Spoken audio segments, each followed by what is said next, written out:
نحمده ونصلي على رسوله الكريم اما بعد فاعوذ بالله من الشيطان الرجيم بسم الله الرحمن الرحيم ورتل القرآن ترتيلا صدق الله العظيم ان الله وملائكته يصلون على النبي يا أيها الذين آمنوا صلوا عليه وسلموا تسليما اللهم صل على سيدنا ومولانا محمد وعلى آل سيدنا ومولانا محمد وبارك وسلم الصلاة والسلام عليك يا رسول الله وعلى آلك وأصحابك يا حبيب الله۔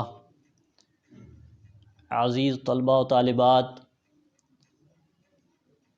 ہم قاریہ کورس میں علم و تجوید کے بارے میں بہت سارے اسباق پڑھ چکے ہیں۔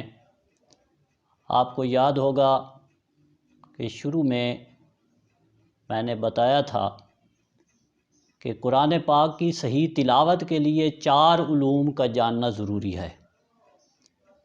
تو ان میں سے جو پہلا اور بنیادی اور بہت ہی اہم علم ہے وہ علم التجوید ہے۔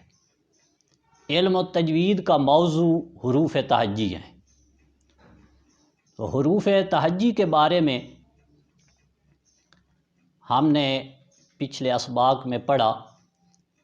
آج میں اس کا خلاصہ پیش کروں گا اور اس کے بعد انشاءاللہ اگلے علوم کے طرف ہم بڑھیں گے۔ تو عربی کے 29 حروف تہجی ہیں۔ ان کی مفرد اشکال اور مرکب اشکال سے پہچان ضروری ہے۔ تو ان کی آپ خوب پہچان کر لیجئے اور ان کی ادائیگی کا جو طریقہ کار بتایا گیا ہے اس کی خوب مشق کیا کریں تاکہ یہ صحیح ادا ہو سکیں۔ اس میں سب سے اہم بات جو ہے، ہم نے ان کے مخارج پڑھے۔ حروف کے مخارج کے لحاظ سے ان کو ادا کرنا یہ بہت ہی اہم ہے، اور اس کی مشق آپ اکیلے میں نہیں کر سکتے۔ تو اس کے لیے آپ کو ٹیلی فونک رابطہ کر کے اپنی تصحیح گاہے بگاہے لینی چاہیے تاکہ آپ کے مخارج مضبوط ہو جائیں اور حروف اپنے اپنے مخرج سے صحیح ادا ہو سکیں۔ اس کے علاوہ ہم نے حروف کے کچھ گروپس کے بارے میں پڑھا۔ وہ بھی یاد رکھنے ضروری ہیں کیونکہ ان کا اگلے اسباق سے بڑا تعلق ہے۔ جب تک وہ ذہن میں نہیں ہوں گے اس وقت تک آپ اگلے اسباق نہیں سمجھ سکیں گے۔ تو اس لیے آج پھر میں ان کا خلاصہ پیش کر رہا ہوں۔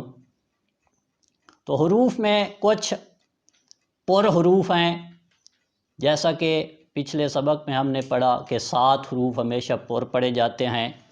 ان کا خلاصہ، ان کی پہچان اس مجموعے سے ہے۔ خصا، ضاد، طین، قیز۔ ان کو ادا کرنے کے 2 فائدے ہیں۔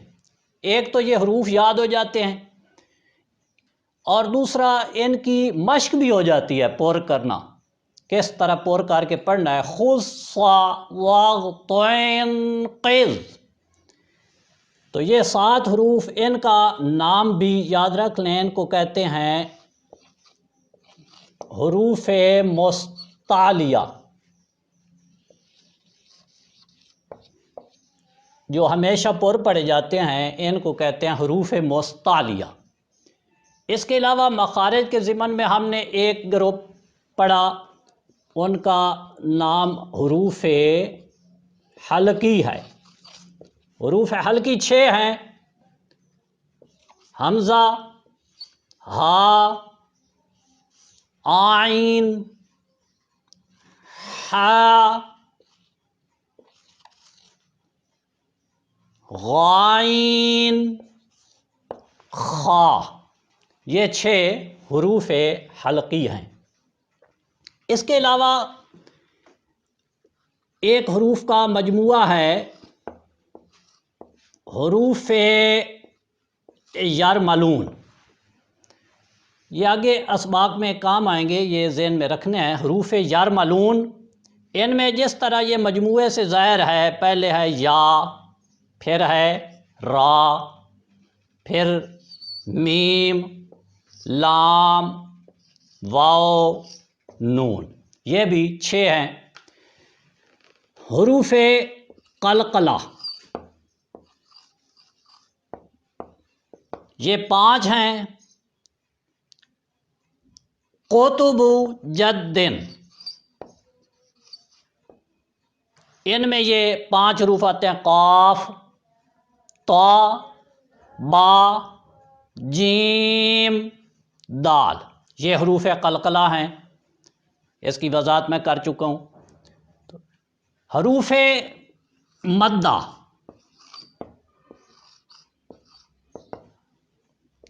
الف، واو، یا، الف خالی،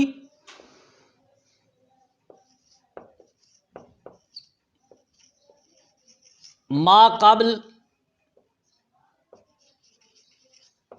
مفتوح، یہ میں اوپر کر کے لکھ لیتا ہوں،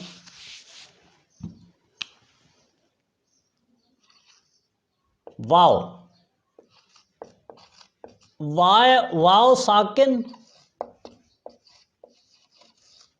ما قبل مکسور مضموم، اور یا ساکن ما قبل مکسور۔ حروف لین، یہ 2 ہیں، 1 2 3، حروف مدہ 3 ہیں، حروف لین 2 ہیں، واو،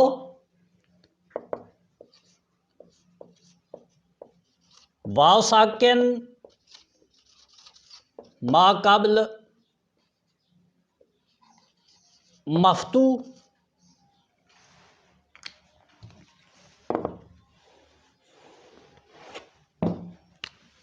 اور دوسرا ہے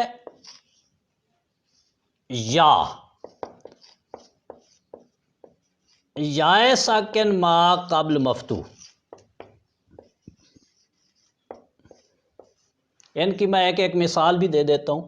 مضموم، یہ جو، بی،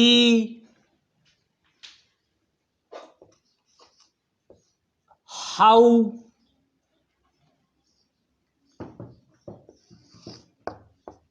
بائی، ان میں یہ حروف مدہ اور حروف لین آ جاتے ہیں۔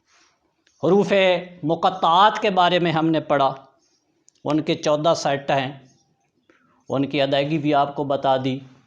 تو اس طرح یہ حروف جو ہیں آپ نوٹ کر لیجئے اور ان کو یاد رکھنا ہے، اور اگلے اسباق میں ان کا استعمال آئے گا۔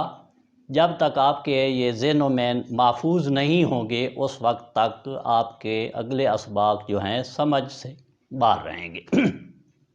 تو اللہ تبارک و تعالی ہمیں صحیح طور پہ قرآن پاک کو پڑھنے، اس کو سمجھنے اور اس پر عمل کرنے کی توفیق عطا فرمائے۔ اللہ